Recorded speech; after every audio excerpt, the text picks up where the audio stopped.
What's up, YouTube? This is Too Raw for TV, where the Beach Boys continue to roll with or without you know who. Now, of course, it was the Pelicans, but you can see that offensively, you can make an argument that they played a little better without this dude. As we said before, man, it don't matter. He's irrelevant. As long as Luka Doncic is out there, and he got somebody that he can roll with, like Austin Reeves, the Lakers are good. And Luka scored 20 points in the first quarter. Again, we saw that the other day against, who was it? Utah? Hell, I forgot who it was already. We saw it the other day. Luka scored 20 points in the first quarter. He finished with 34 points. He also had 12 rebounds and 7 assists. Austin Reeves had 33 points and I believe 8 assists. Austin Reeves is now averaging about 28.6 points per game, which is absolutely amazing. Like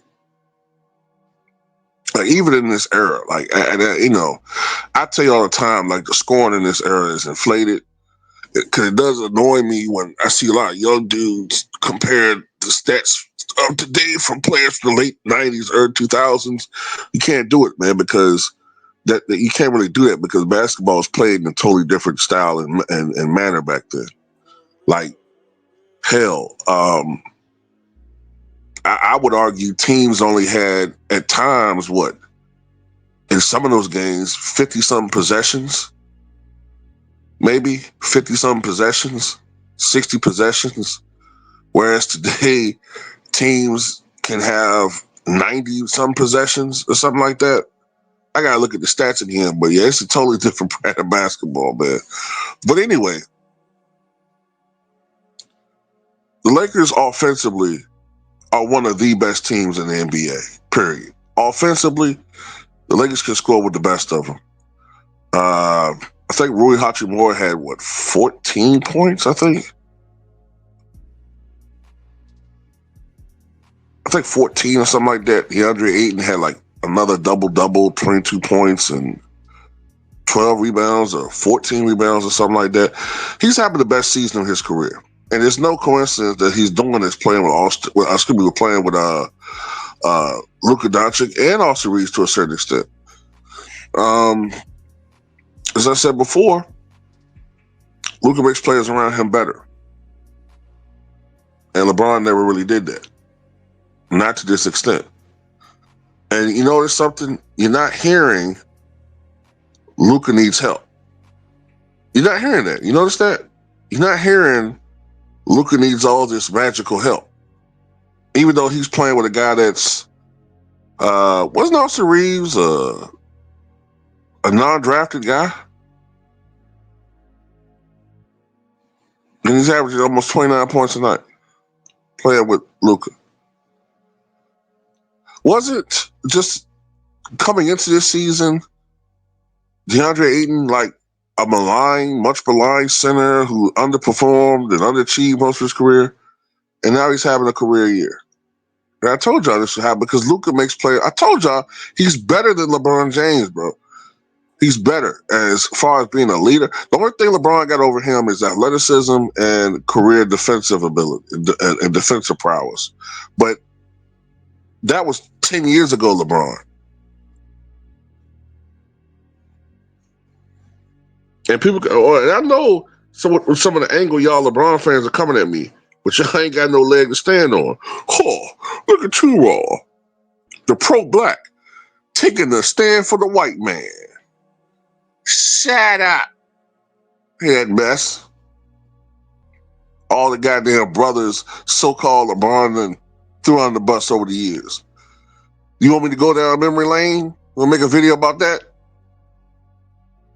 Don't even try to come to that angle with me. And then some of y'all always call me a racist. Oh, he don't get white players praise. But then when you see the evidence that I do, and it's not really about race, but I do call it out. I do call out racism when I see it. then you want to ignore these videos. But I don't know why Zion Williamson ain't play again, man. It says hamstring, man. At this point, bro, this dude need to just sit his ass down, man. Because this guy just misses every 2 to 3 games. There's something dealing with his hamstring, man. Like, damn.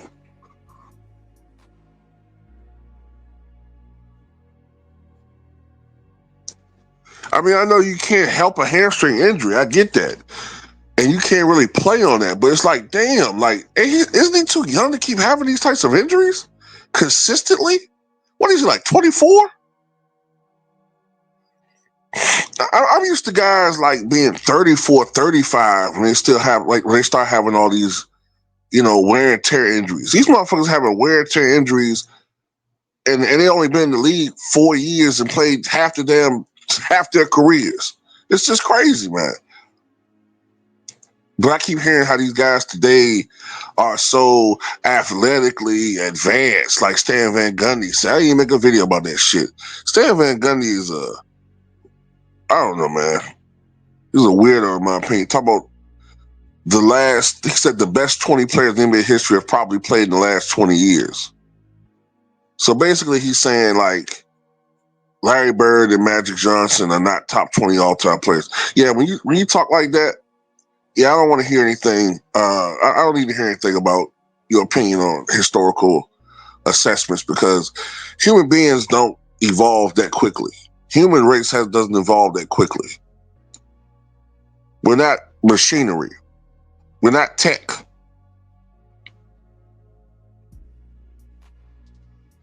The thing is, if the players of the past had access to the nutrition and the training and all the advantages that these guys have today, it would make them so much better. That's how that works. Also, if you put these guys today in the past, they wouldn't have access to a lot of the things that those guys had, and they would have to do certain things that those players had to deal with. Like, for instance, you would be able to handle the ball as liberally as you are in this era. You have to do certain things that you would find uncool. You know what I'm saying? Like, the crossover dribble prior to the 70s really didn't exist. Or you'd be called for palming violation.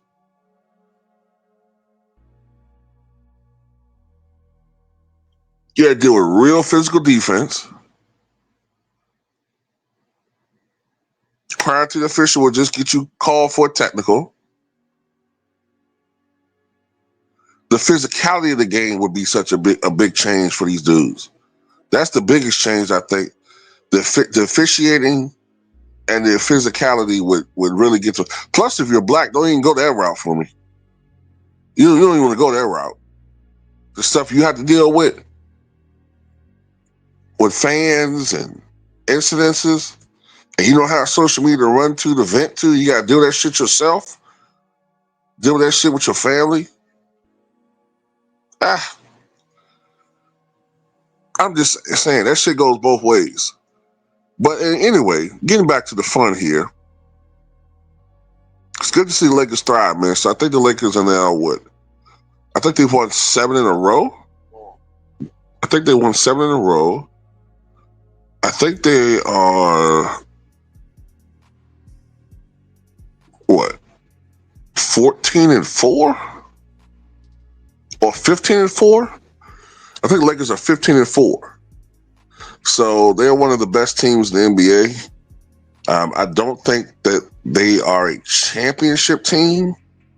I think that defensively, when you look at all around, I think they're like maybe arguably the 3rd or 4th best team in the league. I think the best team is obviously OKC.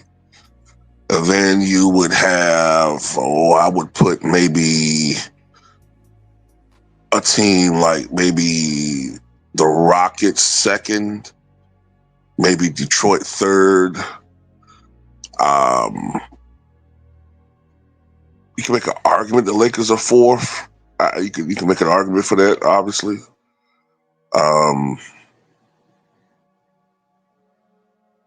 Denver is there, I guess, fifth. But anyway, so what you guys think?